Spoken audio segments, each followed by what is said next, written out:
Welcome to the Needles on the Net tutorial for the ribbed cabled cast-on. The ribbed cabled cast-on is usually used in an alternating sense, but is closely related to the cable cast-on.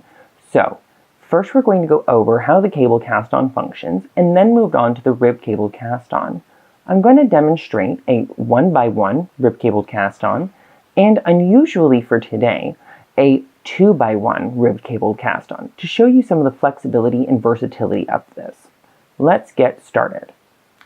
We're going to start off by taking a needle into our left hand and tying a slip knot. We place the slip knot onto the left hand needle and snug it up nice and close.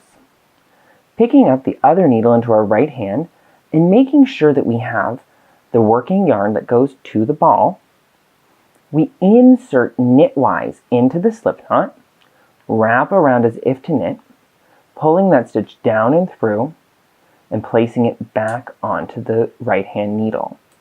Now, the next step is where it gets a little different for the cable cast on. We insert the needle from front to back in between those two stitches, wrapping around as if to knit, pulling it between the stitches, and placing it onto the left hand needle. And we repeat this action, inserting from front to back, wrapping around as if to knit, pulling down and through as many times as necessary to reach the stitches cast on.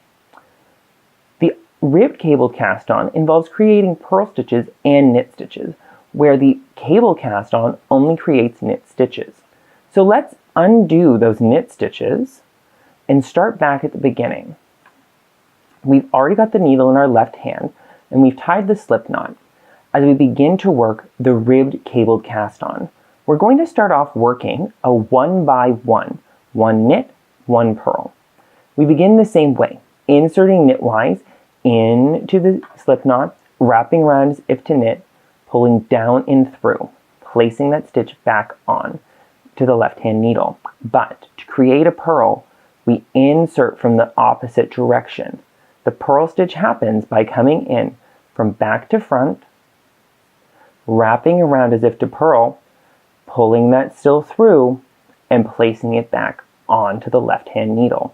But now we switch back to a knit so that we are creating knit and purl, pushing through from front to back, wrapping around as if to knit, pulling through, placing back onto that left hand needle, and alternating back to the purl stitch, wrapping around, pulling through, sliding it off. The nice part about this is that you can visually see the difference between the knit and purl stitches, but please note the difference only becomes apparent after 2 repeats. But a very easy way to tell which one you have forward depends on where that yarn is hanging. It will hang in front just like it would for a regular purl stitch if you have just done a purl.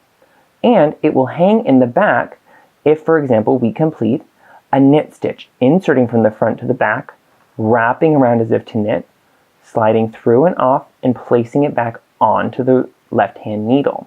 See how the yarn has moved to the back, telling us that we just completed a knit. In this way, by checking along the bottom of the row, and by observing where the yarn goes, you can always be certain where you have stopped casting on. Now remember, it takes 2 stitches to see the stitch develop so that you can see if you've clearly done a knit or a purl. But don't worry, I would suggest placing a stitch marker roughly every 10 stitches so that it's easy to reference and count back and check along your cast on edge. That way you'll be able to tell much easier if a mistake has been made. You can see an example of a 1x1 rib cabled cast on right here on our hazel fern sock. The nice part about this is it interacts beautifully with any sort of twisted ribbing, and you can modify the multiples of the knits and the purls to accommodate different ribbing schemes. For example, if you're dealing with an object that has a scheme of 2 purls to 1 knit, we can go back in time, if you will, undoing those rib cabled stitches and begin again. Now, we have the slip knot and our first knit stitch, but now we need 2 purls in a row.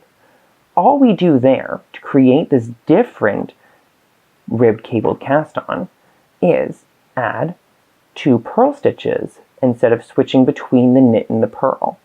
The same rules apply. You can only tell after 2 stitches what stitch you have made, and the yarn will move the same way. So I actually recommend saying aloud what you're doing as you go until the rhythm becomes natural. For example, purl, purl, knit. It might be a good idea to do this at home because talking to yourself in public can always seem a little strange, but I promise that the work of your rib cabled cast on is always worth it.